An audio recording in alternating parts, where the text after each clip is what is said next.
अगर आप हमारे साथ दगा करके भी निकल जाते हो तो उसके फायदे मिल जाते हैं। वो दगा आपको इस लड़के ने दिया है, तो इससे हम क्या बोलते हैं?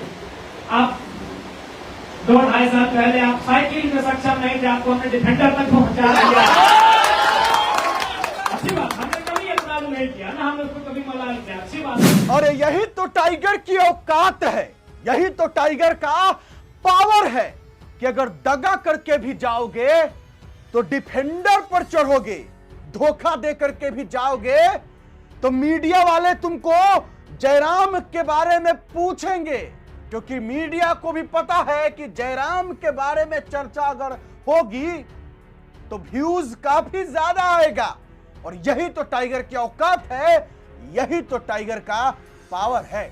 दोस्तों, टाइगर जयराम तो नाम लेकर तो नहीं, लेकिन बिना नाम लिए हुए इशारों में रिजवान भाई साहब को अच्छे से धो दिए। वीडियो क्लिप दिखा देते हैं, देख लीजिए ना, उसके बाद हम बात करते हैं, सुनिएगा जरूर, पहले देखिए। छोटी छोटी परसेंटेज में तो बहुत सारे लोगों की आबादी है, क्योंकि लगभग 300 के आसपास समूह है हमारे राज्य में। लेकिन अगर बड़ी एकल आबादी की बात की जाए, इस राज्य में एक मुर्गी और दूसरा मुसलमान, जितनी उनकी जनसंख्या दिखती है जिस अनुपात में है, उस अनुपात में उनका इस राज्य के सेवाओं में, इस राज्य के जगहों में, इस राज्य के संसाधनों में योगदान नहीं है। मैंने बोलकर कहा, जो सच बात उसको मैंने कहा है, इस राज्य में सामान्य वर्ग रहते हैं, तो सामान्य वर्ग की जिस अनुपात में आबादी है वो दिखते हैं। पत्रकारिता रहे, चाहे कार्यपालिका रहे, न्यायपालिका रहे, ये तमाम उद्योग रहे, बिजनेस रहे, हर एक सेक्टर में बल्कि उनका करीब ज्यादा ही दिखते हैं। उसके बाद क्योंकि आदिवासी राज्य के रूप में जाना जाता है, तो उनकी भी जितनी आबादी है उस आबादी में वो सेवाओं में दिखते हैं, उस आबादी में वो अपना जगहों में दिखते हैं। उसके बाद शेड्यूल कास्ट आता है, जिसे हम लोग दलित समाज कहते हैं, तो उनकी भी जो आबादी से राज्य में उस अनुपात में सेवाओं में, उस अनुपात में और जगहों में, सरकारी दफ्तरों में दिखते हैं। पिछड़ों की बात करें तो पिछड़ों में जो मुसलमानों और मुर्गियों को छोड़कर जो आबादी है वो भी ठीक ठाक दिखते हैं। लेकिन ये बहुत बड़ी आबादी होने के बाद भी ये कहीं ना कहीं नहीं दिखते हैं, तो कहीं ना कहीं इस राज्य के लिए चिंता का विषय है कि कोई किसी के हिस्से की हकमानी ना करे। इसलिए चाहे मेरा राजनीतिक दल हो, चुनाव लड़ने की बात है या कोई अन्य विषय है, आज मैंने अपने स्तर से हमेशा प्रयास किया है और मैंने मिसाल भी कायम किया है कि आज इस राज्य में 50 लाख से ज्यादा अल्पसंख्यकों की आबादी है। आज हमें लगता है कि 2-4 सीटों को छोड़ दी जाए तो बाकी हर एक सीटों में उनका सीधा प्रभाव है। 20,000 वोट, 30,000 वोट, 40,000 वोटों के साथ उनका सीधा प्रभाव है। लेकिन जब लोकसभा के चुनाव में भागीदारी देने की बात आई तो उन राजनीतिक दलों ने भी उनको ठगने का काम किया, छलने का काम किया, जो इनके सिरमौर बनते हैं, जो इनके मसीहा बनते हैं। कांग्रेस और जेएमएम जैसे राजनीतिक दलों ने भी उन्हें इग्नोर करने का काम किया, केवल वोट देने का काम किया। लेकिन मैंने एक साहसिक फैसला लिया और धनबाद जैसे लोकसभा सीट से इकलाक अंसारी को उम्मीदवार बनाया। और केवल उम्मीदवार ही नहीं बनाया, 80,000 वोट मांगे हैं, 80,000 वोट, एक निर्दलीय उम्मीदवार। धनबाद लोकसभा की राजनीति में मायने है कि शायद समरेश सिंह या कोई लड़े थे कभी जो लेकर आए उतना, उसके बाद आए इतिहास में कोई निर्दलीय उम्मीदवार वोट लेकर नहीं आया। तो मैंने प्रयास किया, मैंने तो सम्मान दिया जिस सम्मान की हकदार थे, लेकिन बाकी राजनीतिक दलों ने देने का काम नहीं किया। विधानसभा का भी चुनाव आया तो हमने सबसे ज्यादा टिकट दिया। तो हमारे राजनीतिक दल ने सबसे एक प्रयास किया है।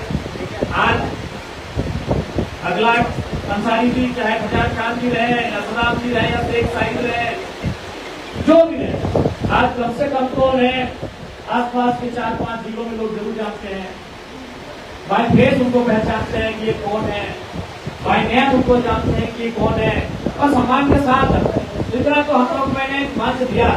लेकिन मैं फिर बार बार कहता हूँ कि मेरे बहाने आपको एक जगह मंच मिला है, मेरे बहाने आपको एक मंच मिला है कि आप अपना नेतृत्व तलाशिए, आप अपना भागीदारी खोलिए, अपने भागीदारी को सुनिश्चित करिए। कम से कम हमने तो आपको नेतृत्व बनने का अवसर दिया है, बाकी राजनीतिकों ने आपको केवल वोटर बना के रखा था, ये किसी से छुपा नहीं है। तो आज एक सार्थक प्रयास रहा है। आज हमसे दोस्ती के तो फायदे है ही, अगर आप हमारे साथ दगा करके भी निकल जाते हो तो उसके फायदे मिल जाते हैं। वो जगह आपको इस लड़के ने दिया है, तो इससे आप क्या बोलते हैं? आप 2-2.5 साल पहले आप साइकिल में सक्षम नहीं थे, आपको हमने डिफेंडर तक पहुंचा दिया। अच्छी बात, हमने कभी अपराध नहीं किया ना, हमने उसको कभी मलाल किया। अच्छी बात है, एक अल्पसंख्यक समाज का बेटा जो कठिनाइयों में जूझ रहा था, कठिनाइयों में जी रहा था, अगर वो हमारे साथ दगा करके भी खुश है तो हमने कहा चलिए ठीक है, खुश रहे। फिर कहा कि हमने पहचान के साथ साथ आपको एक जगह देने का काम किया है। अब है कि आप उस जगह को लेते कैसे हैं, उसे बनाते कैसे हैं, ये आप पे निर्भर करता है। हम लोग हमेशा खड़े हैं। बहुत सारे अनुभवी लोग कह रहे थे कि विधानसभा में सवाल अल्पसंख्यक समाज का हमारे माध्यम से नहीं आता, तो मैंने कहा कि आप एक ज्ञापन के माध्यम से देने का काम करें। पिछले बार फरमान खान ने ज्ञापन दिया था, हमने बहस किया था कि अल्पसंख्यक समाज को भी ठेकेदारी में भी आप लोगों को कम से कम ध्यान रखें, नौकरियों में ठेकेदारियों में भी रखें, ओबीसी एसटी माइनॉरिटी को भी। तो आप जो विषय रहेंगे, जो आपको लगता है कि राज्य का विषय है, इस सदन में आना चाहिए, वो हम तक लेकर आएंगे, निसंदेह आप सदन तक लेकर जाएंगे। और अभी विधानसभा से एक ही जगह से हमारी जीत मिली है, लेकिन हमने वहां भी सम्मान बराबर दिया है। हमने डुमरी से जनाब हजमुद्दीन अंसारी जी को अपने प्रतिनिधि के रूप में नियुक्त किया है। नावाडी से भी लगभग एक अल्पसंख्यक समाज की नियुक्ति हो गई है, उसको मोहर लगाकर बस जारी करके किसी को पत्र भेजना है। तो हमने निसंदेह सम्मान जहां मिलना चाहिए, हमने सम्मान देने का काम किया है और आगे भी रहेगा। क्योंकि हम लोग जहां से आते हैं, किसान लोग हमेशा उनका दिल सबके लिए बड़ा होता है। हम लोग किसी के हिस्से को खाना बिल्कुल करना पसंद नहीं करते हैं। हम वो शख्स हैं जो हम लोग अपना उगाया हुआ अनाज मतलब चिड़ियों और पशुओं को देने में पीछे नहीं हटते हैं, तो इंसान को उसके हिस्से को देने में हम लोग कभी कंजूसी नहीं करते।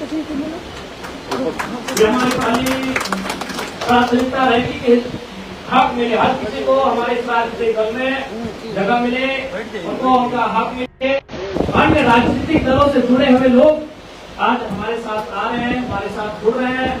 निसंदेह हमारे लिए बहुत ही गौरव का पल है, हमारे लिए बहुत ही एक यादगार पल है कि आज जरूरत है इस राज्य को एक नई दिशा में ले जाने की, आज जरूरत है इस राज्य को एक नई शक्ति प्रदान करने की। और निसंदेह आज इस विचारधारा के साथ आप सभी ने इस राजनीतिक दल की ओर तशरीफ लाने का कार्य किया है। हम लोग वहां कहीं भी किंतु परंतु होने का अवसर नहीं देंगे। आप सबों को निसंदेह हमारे राजनीतिक दल में वो सम्मान रहेगा जिसके आप हकदार हैं और जो आप वाजिब हक रखते हैं इस राज्य में। और चाहे आने वाले दिनों में स्पष्ट कहा है कि कोई भी मुद्दा रहे जो उनके समाज से रिलेटेड रहे, वो कोई समाज रहे, उस समाज के उत्थान के लिए रहे, तो उन मुद्दों के साथ भी हम लोग खड़े हैं और उन मुद्दों के साथ भी आपके साथ हम लोग खड़े हैं।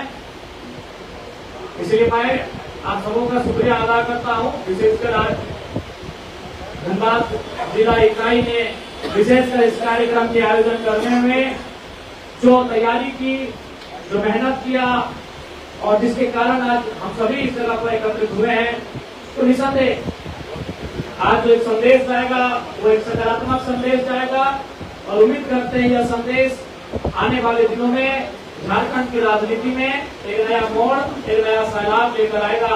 और बिल्कुल आज हमें आवश्यकता है नौजवानों को राजनीति के क्षेत्र में आने की। आज आवश्यकता है, चाहे वो किसी समाज के रहें, अल्पसंख्यक समाज के रहें या अन्य समाज के नौजवान रहें, उन्हें अब राजनीति में दिलचस्पी रखना होगा, राजनीति को जानना होगा, राजनीति को समझना होगा। बाप दादा राजनीति करते थे, वो किनके साथ करते थे, किन कारणों से करते थे। अब उन परंपराओं को दोहराने की नहीं, परंपराओं में कुछ बदलाव करने की भी आवश्यकता है जो हमारे लिए बेहतर हो सके, हमारे लिए नया हो सके और नए दौर में हमें नया चीज करने की आवश्यकता है। इसलिए आप सभी नौजवानों को भी राजनीति में आने की आवश्यकता है और जेलकम आपका खुले मन से हर एक तरीके से वेलकम करता है, स्वागत करता है, आपका सम्मान करता है। इसलिए विशेष नहीं, क्योंकि स्वस्थ का अंदर से ठीक ठाक नहीं लग रहा। पुनः आपको यही कहेंगे, जहाँ भी हमारी आवाज, इस प्रकार हमारी आवाज आदिवासी समाज के लिए सरना धर्म कोड पेशा कानून में हम अपनी आवाज को बुलंद करते हैं। जिस प्रकार से कुर्मी समाज के लिए शेड्यूल ट्राइब होने के विषय पर आवाज को बुलंद करते हैं। जो अल्पसंख्यक समाज की मांगे होंगी, जो ज्वलंत मुद्दे होंगे, जो राज्य स्तरीय मुद्दे होंगे, उनकी मांगों की तरह मैं उन मुद्दों के साथ और अल्पसंख्यक समाज की मांगों के साथ ही मैं बोल्डली और बहुत ही स्ट्रांगली स्टैंड करने का काम करूंगा। जब मैं आपके बीच कोई रहे, मैंने हमेशा, मुझे लगा है कि ये मुद्दे जेन्युइन है, चाहे वो कोई वर्ग रहे, सामान्य वर्ग रहे या एससी वर्ग रहे या एसटी वर्ग रहे या ओबीसी या माइनॉरिटी वर्ग रहे, उन मुद्दों के साथ हम लोग सदैव खड़े रहे हैं और आगे भी खड़े रहेंगे। आपको हम लोग विश्वास दिलाते हैं। पूरा ज्यादा समय नहीं लेंगे, रामोलाल माननीय कलिंगा, उम्मीद है कि आप एक नई ताकत के साथ, नई ऊर्जा के साथ, और राजनीति 2029 तो बहुत लंबी बात है, बहुत लंबी कहानी है तब तक आने में। अभी अगर हम लोग सांगठनिक रूप से एक जगह आते हैं तो कम से कम हमारे कारण लोगों को न्याय मिलता है, और जब वो न्याय मिलता है तो किसी का समूह या समाज देखकर न्याय नहीं मिलता है। आज आप पूरे राज्य में चले जाए, अगर जरा सी भी किसी भी व्यक्ति की अनहोनी होती है तो पहले हेल्पलाइन को याद करता है। किसी के साथ कोई दुर्घटना घटती है तो हमारे राज्य दल को याद करता है। तो हम लोग उनको परिणाम तभी दे पाएंगे हम जितना सशक्त होंगे। हम राजनीतिक रूप से, सांगठनिक रूप से जितना सशक्त रहेंगे, जितना हमारे साथ लोग रहेंगे, उतना हम रिजल्ट दे पाएंगे। इसलिए याद रखिएगा, आज हर कोई राजनीतिक दल, आप भी जानते हैं, वह चुनाव में एक्टिव होते हैं और फिर 5 साल के बाद एक्टिव होते हैं। लेकिन आज के झारखंड में ये प्रशंसा करने की आवश्यकता नहीं है, चाहे बीमार है या बाल जख्मी है या सर जख्मी है, चुनाव के बाद अगर कोई टीम से एक्टिव है तो उसका नाम एकमात्र डुमरी विधायक जयराम महतो है। इसलिए आपसे आग्रह होगी, अगर एक नौजवान और उस नौजवान के साथ कई नौजवान, चाहे वह किसी वर्ग के रहे, जुड़कर अगर कुछ नया कर रहे हैं, कुछ नया करने जा रहे हैं, तो अल्पसंख्यक समाज से भी मेरा आग्रह होगा, उनसे मेरा अनुरोध होगा कि आशीर्वाद दें, झोली फैला कर आशीर्वाद दें, ताकि हम लोग कुछ नया कर सकें। आपसे यही आग्रह होगी। बात तो सही है भाई। दो बातें। पहली बात, जो टाइगर जयराम महतो ने कहा कि कुर्मी और मुसलमान झारखंड में ये दो ऐसे समुदाय हैं जो सबसे ज्यादा है संख्या में और सबसे कम है भागीदारी में। न कुर्मी समाज और न मुसलमान समाज, ये दोनों समाज झारखंड में न ज्यादा भागीदारी में है, यानी न ज्यादा पद पे हैं, पोस्ट पे हैं, सरकारी हो या कहीं भी, और न उनको उनका जो असली हक है वो मिला है। अब भाई सच है तो सच है, इसमें ना कोई कह सकता है, टैग लगा सकता है कि जयराम जो है वो कुर्मी का ही नेता है, ऐसी बात नहीं है। जो सच है वो सच है। और दूसरी बात कि अगर दगा दे करके भी जाओगे, धोखा दे करके भी जाओगे तो नाम रहेगा।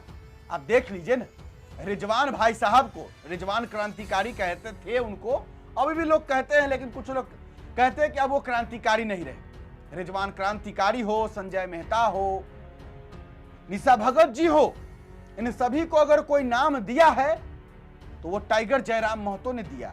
इनका नाम JBKSS से हुआ है। हाँ, बाद में JLK में हुआ, उस समय तक वो निकल चुके थे, लेकिन ये सच है कि इनका नाम टाइगर के साथ ही उभरा है। और आज जो रिजवान क्रांतिकारी जी जो डिफेंडर पर चढ़ते हैं ना, ये भी टाइगर जयराम महतो का ही देन है। न टाइगर होते इनके साथ और ना इनको इतना बड़ा डिफेंडर मिलता। खैर, आप क्या कहते हैं इस पर जरूर कहिएगा। और टाइगर जयराम महतो ने एक और बात कहा कि जिस समय चुनाव होता है उस समय और 5 साल के बाद फिर जब चुनाव आता है उस समय नेता लोग एक्टिव होते हैं। बाकी का बीच का 5 साल सारे नेता सोए हुए रहते हैं। लेकिन एक टाइगर जयराम महतो है जो चुनाव के वक्त भी एक्टिव थे, अभी भी एक्टिव है, और जब 5 साल बाद फिर चुनाव आएगा फिर एक्टिव रहेंगे। कमेंट बॉक्स में अपना राय विचार जरूर लिखिएगा कि यह मतलब रिजवान क्रांतिकारी जो आज डिफेंडर पर चढ़ रहे हैं, क्या ये टाइगर की देन नहीं है?